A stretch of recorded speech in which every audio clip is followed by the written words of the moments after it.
नौकरी के क्षेत्र हो, उसके लिए संघर्ष करने के लिए बाबा साहब अम्बेडकर का जो था कि शिक्षित बनिए, संघर्ष करिए और संगठन रहिए।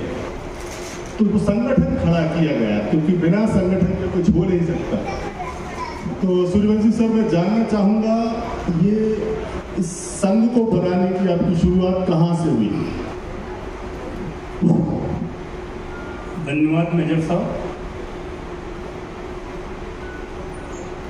आदमी जब समाज में रहता है, समाज में रहने वाले का चिंतनशील और एक सामाजिक सोच होती है। उस सोच के तहत जब हम बहुत छोटे छोटे थे, जब हम पहली कक्षा में 6 किलोमीटर दूर जाके पढ़ने जाते थे, हमारे एक एक पेरेंट्स से रोटेशन से ले, गाँव की जुल्म जातियाँ बहुत चरम सीमा पे थी, जहाँ कई लोगों को नंगे सिर निकलने पे एतराज होता था, पैर में जूते चप्पल पहन के महिलाओं को निकलने की पाबंदी थी। ऐसे में हम लोगों को, मुझे ये लगता था कि ये व्यवस्था कैसी असमानता भरी व्यवस्था है। तो जब मैं प्राइमरी में पढ़ता था तब केवल सोचता था, बाकी करने का कुछ दिलो दिमाग में ना तो आवेश आता था, ना करने की कोई सोच थी।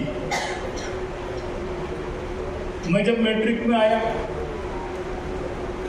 बड़े पैमाने पे तमाम दूर पुश्तैनी धंधे होते थे। आज यहाँ उनकी संतानें बैठी है, 2 नाम चर्चित हमारे नरसिंहगढ़ तहसील में, बलराम पटेल, मांगीलाल पटेल और दूसरे मांगीलाल पटेल।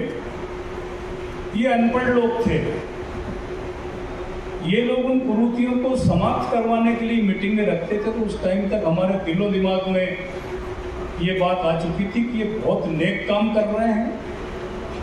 ये अनपढ़ लोग नेक काम कर रहे हैं, तो क्यों ना हम निश्चित रूप से उनके ऋणी हैं कहीं न कहीं। हमने मैट्रिक में रहते हुए यहाँ हमारे संभागीय सचिव श्री लक्ष्मण प्रसाद वर्मा जी और उनके भतीजे प्रेमनारायण तिल्लोरे जी, ये हम लोगों ने मिलकर एक सामाजिक संरचना तैयार की थी उस टाइम पे 75 क्षेत्र में।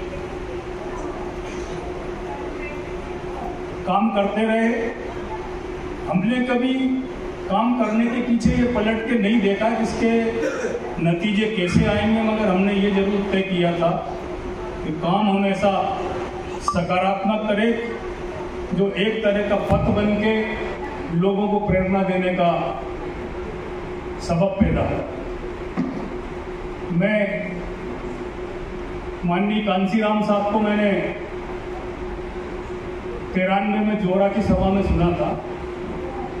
उनसे प्रेरणा लेके उनकी भाई नौकरी करेंगे तो हम एक अस्पताल के मेडिकल ऑफिसर बन के रह जाएंगे। मैंने 94 में नौकरी छोड़ दी थी। मैं 95 में बहुजन समाज पार्टी का जिला अध्यक्ष था राजगढ़ जिले का। 96 में मैं के व्यक्ति ने भी वहाँ कभी लड़ने की हिम्मत नहीं जुटाई। 1996 ससम्मान वोट लाए थे। बाद में क्या परिस्थिति रही, जब किसी कमजोर को आप किसी अच्छे व्यक्ति को हटाकर किसी कमजोर को रखोगे तो कहीं ना कहीं नीयत में खोट तो साफ नजर आएगी। क्या खोटें रही है? खोट दो ही रहती, या तो दबाव रहता है या पैसों का प्रलोभन रहता है। 98 विधानसभा में मेरा टिकट कटा, 98 की लोकसभा में कटा और 99 की लोकसभा में कटा। और जब मुझे, मैं नाम नहीं बताना चाहूँगा, जो कपड़े बांध के चलते थे आज वो जूतों में लेटते हुए दिख रहे हैं। मुझे जब जिला अध्यक्ष पद से हटाया, मैंने सोचा कि अब बीएसपी जैसी पार्टी में मेरा समावेश नहीं हो पाया है। मेरे बहुत सारे साथियों ने कहा कि अपन अलग पार्टी बना लेते हैं। मैंने कहा कि एक दिन इन्हीं पार्टियों में यदि ऐसा ही मूल्यांकन रहा तो इनमें ही लड़ने वाले नहीं मिलेंगे। ये सोच करके मेरे चंद साथियों के साथ मैंने 14 जनवरी 2000 को पार्वती नदी के किनारे